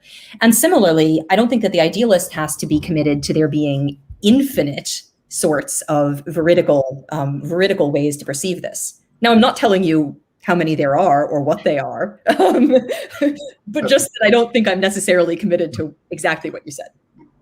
Right. I mean, that seems sensible. But can I press you on what you mean by veridical here? I mean, given that we accept that, we definitely accept that people with, I guess a colorblind person who looks at this cup, or someone with, say, monochromatic vision or whatever, that all those their experiences are veridical. They're all veridical. All the different are they? Is that okay? Yeah. The different human experiences we might have of this cup are all veridical, even though they're not the same. Yes. Of the color of this cup. What then is it to say that an experience is veridical? When does an experience get to be not veridical? Yeah. There's a sense in which I think my answer is going to be completely unsatisfying. So the project that I'm engaging in, as I sort of conceive of it, is to sort of think, I'm sort of trying to capture different ways, different possibilities. And I'm trying to capture possibilities that intuitively seem to me to cohere with the way that I take the world to be. And so I think a lot of the time when I think about these questions, like the answer really just is, we've got some sort of sense, some sort of independent sense of what our world is like, of what seems plausible to say about our world. And that is sort of what I'm aiming at being able to characterize in an idealist way. We know that we can give a materialist characterization of the way that we take the world to be. Can we give an idealist characterization? So there is a sense in which I'm sort of taking for granted as background, let's take the world to be this way that seems plausible. It seems plausible, of course, that that these sorts of creatures experiences equally well capture reality, and that they're different from mine, furthermore. I suppose my worry is to what extent, talk about veridical experiences does, is sort of, dependent on some, not exactly necessarily a materialist point of view, but a view where we allow that our experience reports can be corrected, where I can sincerely report that I'm having a certain kind of experience, and I'd say the sun rising or whatever it might be, and somebody say, no, actually it's the other way around. You're misperceiving it. And once we accept that experiences are kind of self-validating, as it were, whatever experiences that is a bit of reality I'm in touch with, then I kind of lose the sense in which experience could ever not be veridical. I'm going to get. I don't know. Okay. I'm not sure I can articulate this really clearly, but do you see where I'm getting, where I'm going? Sorry, I had two different thoughts, and my first thought, I think, maybe is not what you were getting at. So, I mean, one thing could be sort of a matter of sort of like distinguishing veridical perceptions from illusions and hallucinations and the like. Another thing could be a matter of imagining other possible creatures and saying, but couldn't there just be an infinite number of possible experiences that they could be having? And then wouldn't each of those equally well count? Can I just ask which one of those? Well, I started with the first one, I think, and my first question, I think I'm getting confused now, was that we can imagine all sorts of different possible experiences of this cup, and so then and we can imagine creatures that could experience it in infinitely different ways, and so doesn't that mean that the cup is infinitely complex? And then you said in response, I think, that we're only considering veridical experiences of the cup as part of the reality. And so then I started thinking, well, what makes an experience veridical on this view? Because if you and I disagree about the color of the cup sincerely, it looks one way to you and one way to me, there's no way of saying which is the correct way. They're both veridical experience. So when does an experience of the cup become non-veridical? I mean, suppose I'm drunk and I'm kind of, the cup looks all woozy and hazy and seems to be floating. Still, why isn't that veridical? Right. And so experiences that we would normally say, no, that's on the, by appeal to science, we'd say, look, you've taken that drug, and that's why everything seems to be floating around and merging into each other. Your perceptions are not veridical. Yeah. So I guess we know the mechanisms, you see. Whereas if we just take the experiences at first as they present themselves, why aren't they veridical? Right. So I guess the first sort of question about the different sorts of creatures, I think that the sort of answer that I have to give is very much along the lines of what I mentioned about the dualist, and how the dualist sort of could, can say, like, well, there's just sort of a finite number of possible experiences that can be had. So each of these different perspectives that we could sort of, each of these different creatures we could imagine evolving doesn't necessarily actually come along with a different perspective. So the other question about how to make sense of illusion and hallucination, I really should have looked over my perception chapter, because I wrote that very early on before coming here. But I think maybe just to start with hallucination, because I think it's easier, and then backtrack to illusion. So with hallucination, I guess in a sense, you're not asking how do you distinguish hallucinations? How within the theory does the theory make sense of hallucinations, right? The theory makes sense of hallucinations because when I have an elephant hallucination, it's part of my phenomenal unity and not part of the tapestry. But what you're asking rather is, why should we think that any given thing belongs up here versus over here? Exactly. Okay, yeah. which is interesting, and is not something that I've thought about enough. I've been sort of pushing the work off to, like, don't we bloody know? I mean, come on, can't we agree? I think in a sense, I've been sort of pushing it off to a materialist way of thinking about it, which I don't know is necessarily problematic for the idealist. To take this sort of way of thinking and way of talking. I think what is it that we're trying to account for? Well, we're trying to account for some sort of reality that is a shared reality. And when you're the only one in the room who sees the elephant, and everybody else doesn't see the elephant, that gives us, a basis for thinking that it's up here versus down here. Subjectivity is the way. Yeah, and how do we account for that? Well, it's sort of what else it's unified with in metaphysics. Illusions, I think I actually am inclined to think that, to take a sort of Berkeleyan view of illusions, where in a sense there isn't a problem with your phenomenology. The problem is with cognitively how you interpret it. So all of those things that intuitively seem to be illusory, actually I'm going to be like, yeah, that is part of the tapestry. The problem is when is with, well, actually, I'll also say I have a very thin view of what phenomenology is part of the tapestry. I don't think cognitive phenomenology is part of the tapestry. I don't think, when I see you, even in person, I don't think that your backside is part of what it is that I'm perceiving. Your backside exists, but only because there are other perspectives on it. So I have this very sparse view as to what the sensory phenomenology that's counting as part of the tapestry is. And the illusory sort of phenomenology that I have will wind up counting as that, but then I've got all of these sort of filters through which I see it, through which I sort of cognize it, and those things can be totally screwed up, and the world isn't necessarily like that. So it is part of the tapestry, but I'm mistaken about which part it is. Like I didn't mean to take the final word I was trying to.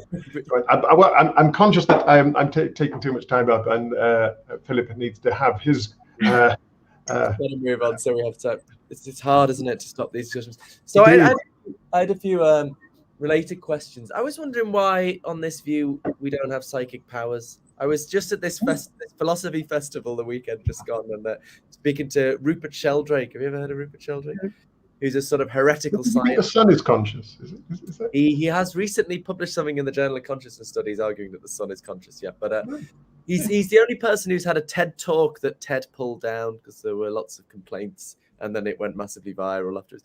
Anyway, he thinks like you, that consciousness extends outside the head, but he thinks this facilitates kind of clairvoyance and various psychic abilities, and he thinks there's lots of empirical evidence. I haven't looked at it, but that people are aware when someone's staring at them, and he explains this because he thinks your consciousness, when you're staring at someone, reaches out your head and kind of touches them. Anyway, but that was just an aside. But it seems to me, if I'm looking at a tree, and the tree, my mind literally encompasses the tree, then it's like, can I know lots of things about the tree without that being mediated? Why is it that the only things I get to know about the tree are those that are mediated through light bouncing off it and going into my eyes? If the bloody tree is in my mind, can't I just directly apprehend its properties without having to have light bounce off it? Yeah, so I don't know that the bloody tree is in your mind. Unfortunately, it's not like, we don't have this like little box and we've picked up the tree and moved it into your mind and you're like, tree, ha. That would be really cool. That would be more cool than what I think I can actually get. So I think, again, so the sort of thing that I don't necessarily want to say like whether I think that there are minds or exactly what it takes to be a mind, but the sort of thing that way I tend to think about this is just in terms of relations between things. And so sort of the experiences that I have are all sort of related to each other in a certain way that, seems to make them be, subsumed under a single large experience. So I've got this unity of consciousness relation between my experiences. And the idea is that when I perceive things, so what's going on when I perceive this red cup? Well, light, of course, is bouncing off of the cup into my eyes. Things are happening in my brain. And then I think that what happens is that there are, as the dualist does, psychophysical bridging laws. The psychophysical bridging laws don't just attach on the view that I have, which I should say is not essential to idealism, is a somewhat distinct add-on. But on the view I have, the bridging laws have to do not just with what's happening in my brain, but with what's happening in my brain and the things that are causally impacting on me. And in the case where there is a thing appropriately causally impacting on me and causing this stuff to happen in my brain, the idea is that rather than generating new phenomenology, the bits of, I have the same phenomenology that would have been generated by my brain on that standard dualist view, but the identity of that phenomenology is different. It's not new generated phenomenology. It is one and the same phenomenology as is present within the tapestry. Yeah. So Yeah, the cup. But why isn't that the tree being in my head then? I mean, the tree is this bit of phenomenal tapestry, and that bit of phenomenal tapestry is in my mind. Well, so only I mean, like when you think about like, what is it that I just think about a standard dualist view? What is it that I experience when I look at the cup? I experience from one particular vantage point, this redness fading into blueness and this particular, shape. And that's basically it. I don't have the experience that a bat would have, that a bee would have. I don't have all the experiences that God would have. And similarly, what facets of the tapestry of reality do I wind up in contact with? Well, my mind gets expanded, but it just gets expanded to overlap with those narrow facets. So it's not the tree itself in all its rich glory. I see. Oh no, okay, fair enough. So it's some aspects of the tree, but it still seems like. And I can know those. I know those directly. I really know those aspects. I mean, thinking in like Bayesian terms, like what you'd expect to be true on this view, if our mind could sometimes reach out and envelop bits of the material world, you'd expect that sometimes we'd be able to know things about the material world without them having to be mediated. Why? So it seems like a bit unexpected that the only things I can know about things out there are when light mediates the information. Why would that? If all the time, my mind literally overlaps with the physical world, you'd think, why couldn't I know about things without the information being mediated? Yeah, that's an interesting question. I mean, it's a genuinely interesting question that I need to think more about. You say, well, that's not how the world works, but I still think in some sort of level, you'd think that you'd think it would be. Well, isn't the answer? I mean, shouldn't the idealist say something like, "Well, that's true. You can know the qualities of things." I mean, the whole point about the story about the light and the stuff in your visual cortex is that it doesn't explain that. That's what Mary doesn't know, right? Yeah, I suppose it tells you something. It tells you the quality of the thing. That's a fair. So, I mean, I do think that there are, genuine aspects of the tree that we are, directly aware of, that we directly grasp sort of the nature of these things, of the facets that we are aware of. I mean, I take your point to be that, like, why are we only aware of those facets? Why aren't we aware of other facets? Why do we systematically only perceive, systematically, when I look at this, I tap into the redness of this part and the blueness of this part. My inverted twin would systematically be tapping into the yellowness of this and the greenness of this. Why am I systematically tapping into some and not other threads? It was more, why do we only tap into the bits that we have some mediated connection with? Like, I tap into the bits where the light bounces off. Yeah. But if my mind is reaching out into the world, I think it'd be able to get onto bits that are not mediated through light. You know what I mean? Yeah, I mean, I guess it depends on how you think about it. So if you come to it and you're like told, like, hey, there's this view where our minds reach out into the world, and then you're like told, oh, but they only reach out into a little bit of it. You're like, but why? Like, that makes no sense. And I completely understand that feeling. On the other hand, I'm sort of thinking of it and I'm like, we've got this story as to, what's going on in our minds. That what's going on in our minds involves these bridging laws, and the bridging laws are precisely the things that are causing our minds to extend into the world. And they're providing the explanation as to why it is that we tap into the things that we do. But then you might ask, well, why think that we have bridging laws that work this way, that only allow us to tap into these things and not this other sort of picture? I mean, I guess the answer as to why it is that I'm endorsing bridging laws that work like this, and this is sort of the background story, just is that when I look around and I look at the cup, all I seem to be aware of is the redness and the blueness and the shape. Like, I just don't have all those other things. And if I had those other things, if empirically things just presented differently, then I would wind up telling a different story about why they do. But do I have a story about why we should expect that to be the case? That's where I think I don't have.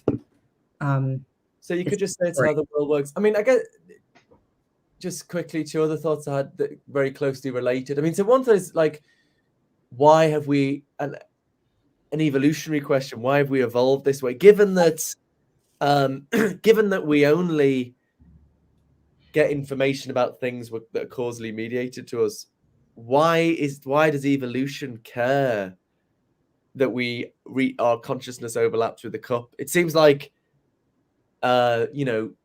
given that only gives us information about the things that are mediated through light hitting our eyes, it seems like a creature that just took the information from the light and generated an internal representation, more like Anil Seth's book view or something, that would survive just as well. So, why have we evolved? But yeah, I guess you might just say that's just how the bridging laws work. Yeah, I mean, I guess it's a sort of a standard move that non-physicalists make. Why would, presumably the bridging laws don't evolve? The bridging laws just are laws that, why are they the way that they are? Okay, so it's not any more satisfying, I know, when I say it than when standard dualists say it, but that's what it is. So here's my final question then. These are all very closely connected. I was just walking around thinking about it today. It seems like, oh my gosh. That's okay, that's me. Just a second. It seems like the bridging laws are it's pretty fortunate that the bridging laws are like that, because they put us, in the good cases, they put us in direct contact with reality, which seems like a good thing. So it seems like I'm worried that your world suggests design a bit. Like the fundamental laws of nature are set up so that even though it's not relevant for survival, in the good good perceptual cases, we come in direct contact with. So I'm worried you're trying to get rid of God, but I'm worried God back in through the back door, because this starts. Oh dear.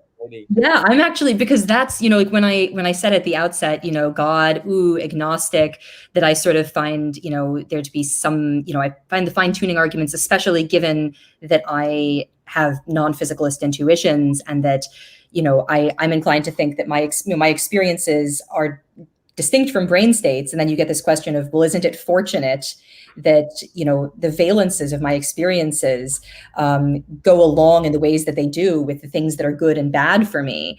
And, isn't it fortunate the way that the bridging laws worked out? And I think that does provide, that sort of, in a fine-tuning kind of way, provides some, reason to push in favor of at least some sort of God, maybe like a deist watchmaker God at the very least.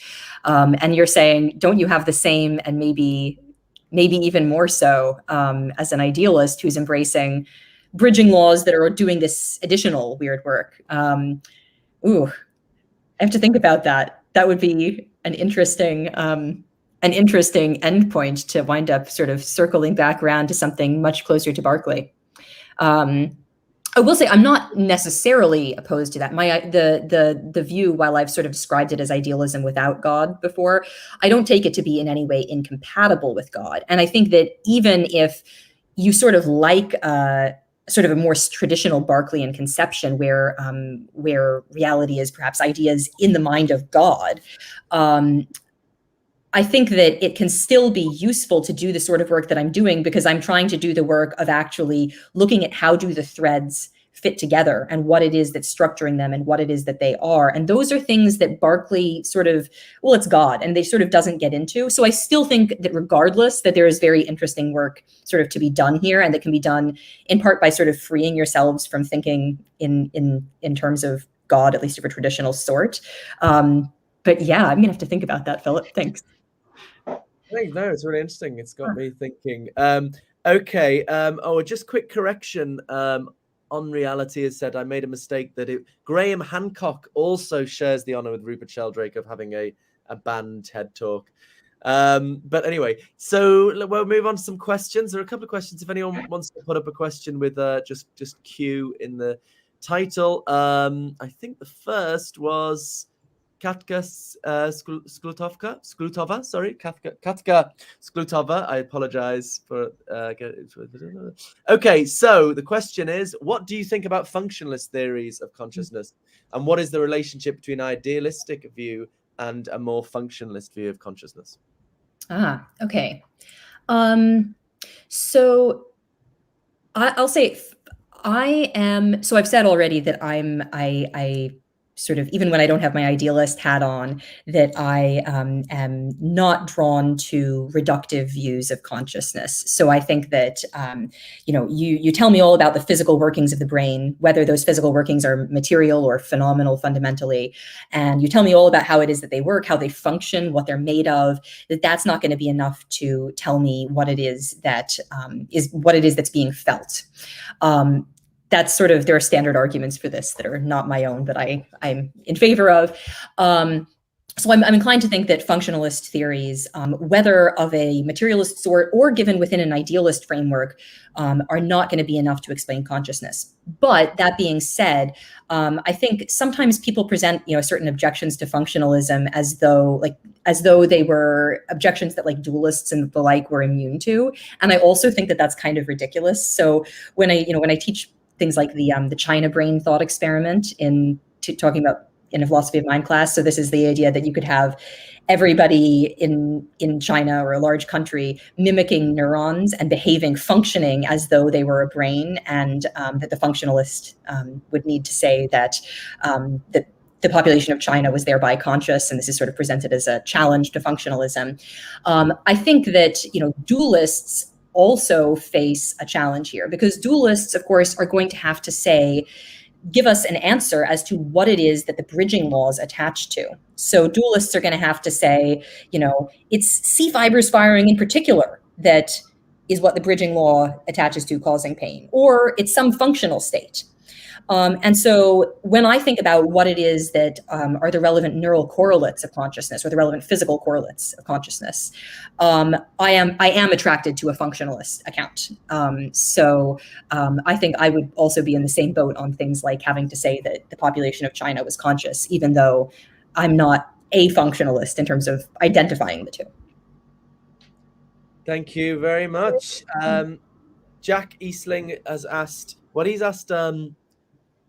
for a question for all three of us. What is the view we find most theoretically virtuous? But maybe, my answer would be panpsychism. I think Keith's would be illusions. Maybe we could save discussion of that for our Ask Me Anything next month. But in terms of for you, Helen, is that you said 30% credence to this? Is that do you think that's higher for you than any other view of consciousness, or is it tied with anything? I'm a committed epiphenomenalist, regardless of the nature of the physical world. Oh so epiphenomenalists now. Yeah. Wow. Epiphenomenalists think that basically that your physical states somehow cause your experiences, but that your experiences don't play any causal role in the world. So I've sort of got this constant generation of phenomenology. But the phenomenology doesn't actually affect anything, because we can give purely physical explanations as to why it is that my physical body does all the things that it does. So whether or not I've got my idealist hat on or my materialist hat on, I am in camp epiphenomenalism. It looks slightly different, of course, because sometimes I'm overlapping with reality and sometimes I'm not. But I think I probably am more on the materialist side in terms of the credences I give. Like when I sort of plot out all the possibilities and I'm like, where do I think we most likely are? More likely, I think we probably are on the materialist side still. But as I've been working on idealism, I've gradually shifted to giving more and more weight to idealism. Oh, so you do think materialism is more likely to be true? Yeah, it depends on the day. Sometimes it's 50-50. So you're not convinced by these arguments against materialism from? While I've been, trying to offer a really forceful defense of the view, I do find at least some pull to the isn't that bonkers complex sort of line that Keith was pushing. So I give a sizable amount of credence to idealism being true, and I have been drifting further and further that way, but I'm not all the way there yet. I think Helen's attitude here is wonderful. I think it's exactly the right attitude to take towards philosophical theorizing. That if you worry too much about what you actually believe, and whether you really believe the view you're arguing for. It becomes so stressful. The question is to take a view that you find interesting and that you think is fruitful and that's worth people taking seriously, and do the best job you can of defending. I'm sort of addressing this to people who might be sort of thinking about doing a PhD or something like that. Don't worry too much about whether you believe. Ask yourself whether it's an interesting region of logical space, as Helen talked about there. And I think the way Helen has presented her view here, it's sort of modest way.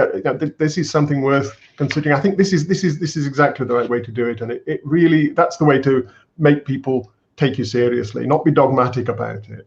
I mean, I guess we still want to be ultimately interested in trying to guess what the world is like, but that's still compatible with trying out possibilities. That's part of that journey to having our best guess. This is why this subject is still philosophy, because we're not at the stage where we've established a really solid consensus, and we are just trying out theoretical frameworks. That's what philosophy is. So you're giving us your credences, Helen. What is your credence that your credences are correct? Oh no. That's what's stressing me out. I feel confident about my credences, but I have a low credence that my credences are right, and then I don't know, my meta credences. I don't know. Okay, another question from Anui is Helen's view related to Donald Hoffman's view? Do you know Donald Hoffman's view? No, maybe they can help me out. Donald Hoffman he's a kind of idealist, actually. He's written a book called The Case Against Reality. He thinks that at the fundamental level there are networks of conscious agents, he calls them, and reality.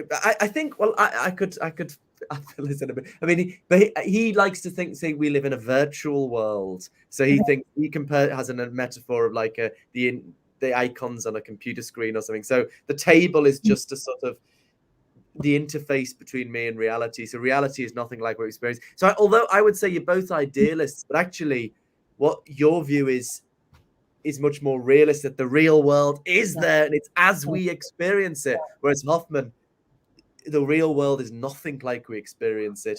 What we seem to experience is a sort of virtual reality. Actually, if you could tell me the name of the book or send me an email later, that would be cool. So thank you for the question. I'm sorry I can't say anything enlightening to it, but it would be great to look up. Sorry, I'm just scrolling down now. Oh, Katka also asked about what's the difference between cognitive phenomenology and phenomenology of consciousness. I guess the word cognitive phenomenology slipped in at some point. Okay. Sorry. Yes. So cognitive phenomenology, I very, very roughly would just be the phenomenology of thoughts. I'm inclined to think that, I sit back and I think about what I need to do today, and that there is some phenomenology to that thinking. And that it's not just sort of phenomenology of like hearing my voice in my head, that it can't be reduced to that, but that there's actually something primitive to the thought phenomenology. I think similarly, like when I look at a triangle and I see it as a triangle, that there is that same sort of thought phenomenology. It's sort of, there's a conscious experience of seeing it as the triangle, in the same way that there's a conscious experience of thinking contentful thoughts. So I think that when let's see if I can come up with a good example for the illusions case. I think that so if you've got the Muller-Lyer illusion, see if I can draw this out well. I don't know if these are, well, hopefully I've done this well enough. I've got our Muller-Lyer illusion. And I was saying that I think that the phenomenology that I have when I look at this actually will be part of the tapestry. So Keith was asking me, how do we distinguish veridical phenomenology from phenomenology that's not veridical? So I think that the brute phenomenology will be part of the tapestry. But I think that when I look at it, that longer, I don't think longer and shorter and those sorts of things are actually part of the brute phenomenology. I think that those are things that are actually part of our sort of thought phenomenology, that's sort of a cognitive overlay on this pure sensory phenomenology that's part of the tapestry. And that sensory overlay, that sort of conceptualization, that sort of feeling of conceptualization, that's not part of the tapestry. That, on my view, it's kind of almost like, I don't know if this is a terrible analogy, but like I think about those like overhead transparencies for viewers who are old enough to know what I'm talking about. Making me nostalgic. And so you'd have these clear, for youngins, clear plastic things that you could put one over another, and you could draw on it with marker, and then you could sort of lay them over each other. I sort of think of it, of our sort of thought phenomenology as being kind of like an overhead transparency that's sort of modifying within my mind, modifying how I experience the totality of it. But not all of that is part of the tapestry. Would you say the same about illusions where designs where there seems to be movement, where we look at a static image and we seem to see rotation or something? Would you say that that's a cognitive effect as well, or was that part of the phenomenology, or is that just too complex? I haven't thought about those illusions enough. I've got this section on it, and I've got some like holes in what I've written, and there are certain particular illusions and things that I haven't gotten to. But thank you for. It'd be really interesting to think about this in this perspective. I mean, you know, however it pans out, it's an interesting issue, I think. To pull apart like this. One last question. On Reality asks, do you see varying metaphysics resulting in different ethics or value systems? Do they differ? Do they deliver different psychological attitudes to reality which affect our interpretation of meaning? So the connection between metaphysics and value, I guess. Okay. That's interesting. The short answer is no, but I'm going to struggle to put into words why the short answer is no. Hold on a sec.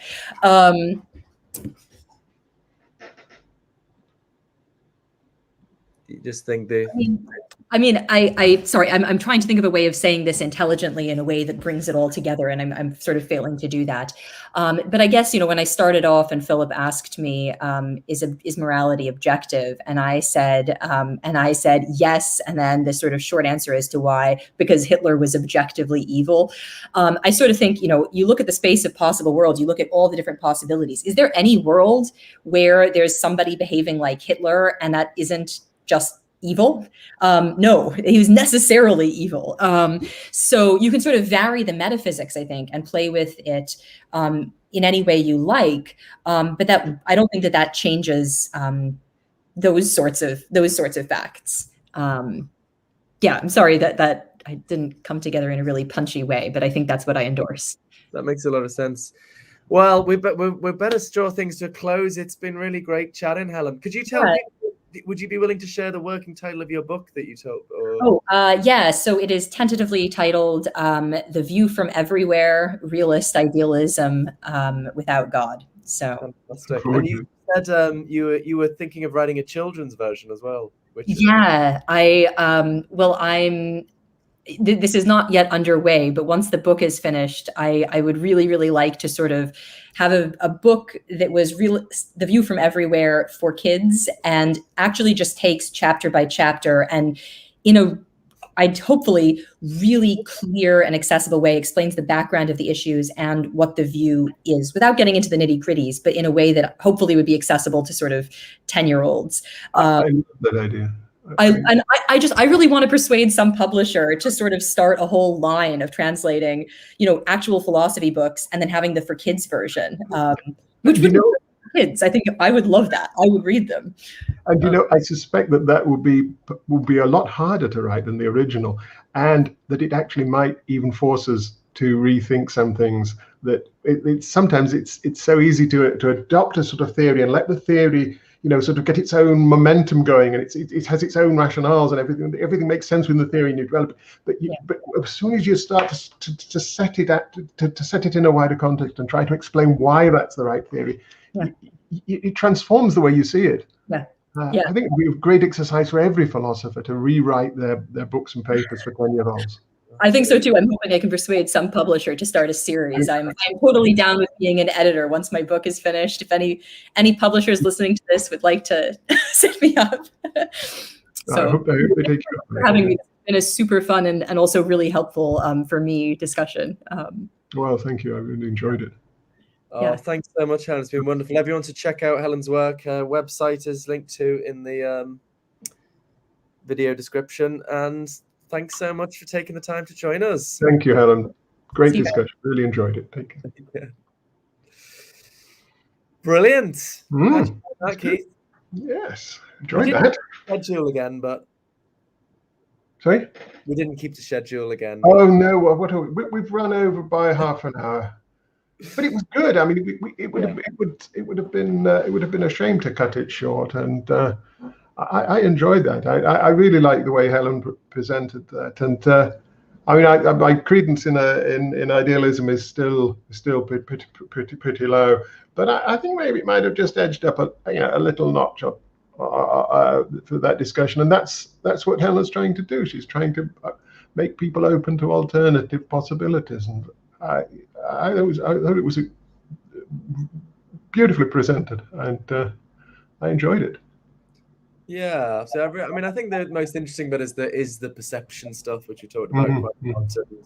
And, you know, that's what's quite unique about the position, is, you know, this ability to make sense of this direct contact with reality, and our kind of how close that is to our sort of common sense way of looking at the world. And yeah, I mean, I think that is quite a unique aspect. I mean, it's even if, I mean, you know, I don't have a lot of faith in common sense when it comes to thinking about consciousness, but it's still a very interesting exercise to see what happens if you take certain assumptions, if you start with certain assumptions and say we're not going to, you know, we're going to try and produce a picture that vindicates that aspect of our common sense picture, and how do you make that consistent with everything else, and how do you build on that foundation? I think it's a really interesting exercise, at the very least, to do that. And that's how you get a sense of you know, the shape of the landscape, of the theoretical options and their attractions. So it's important that people do this, I think, even if, you know, you don't buy it in the end. Absolutely. I like our new bits at the beginning of the show, actually talking a bit more generally about the person and views on the big questions and stuff. I think it's nice to get to know the guests a little bit more, I think. But yeah, I think so, and I hope that the idea you enjoyed it too. I need to apologize. I don't think I've done the last podcast, the audio version of the. Oh yeah, I was going to tell you. I'll get that done as soon as possible. I've just been getting everything set up here. I'll get that done. And very stressed moving house, haven't you? Haven't well, had time. yes, it's unpacking to get them sorted out. And so yes, I'll get that and this one up as soon as possible. Cool. Well, we were going to talk about your reply to me in my volume, but maybe we should leave that till next time. I guess we're getting it's my father-in-law's birthday today, actually, so I should probably, I said I'd be finished by 5. I should probably go and have some champagne and cake and stuff. 60th birthday, 60th. They're staying. Got them, the in-laws staying. Anyway, this isn't interesting to anybody, but should we definitely do that next time? Let's do that next time. Yes, and let's volume that's coming out next month, actually, on essays on panpsychism, and Keith had one of them, Galileo's Real Error, and then I have a response, and that would be good to talk about. Both of which are online. If anyone's great. The next thing, we're going to have the Ask Me Anything next, and then we're going to have Sean Cowan. Is that right?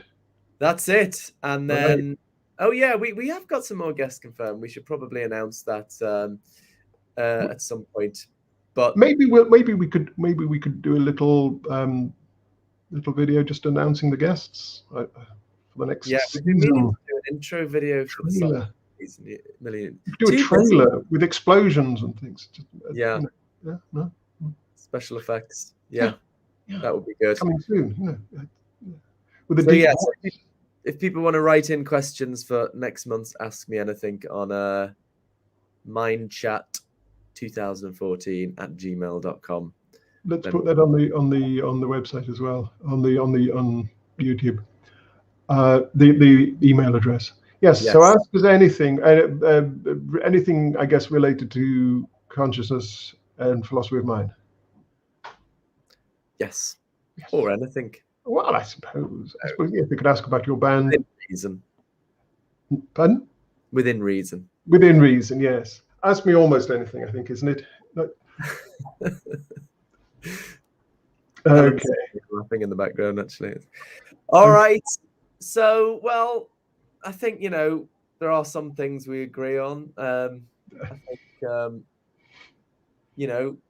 I've forgotten how we do it now. I mean, one thing, we can agree that consciousness is wherever it is.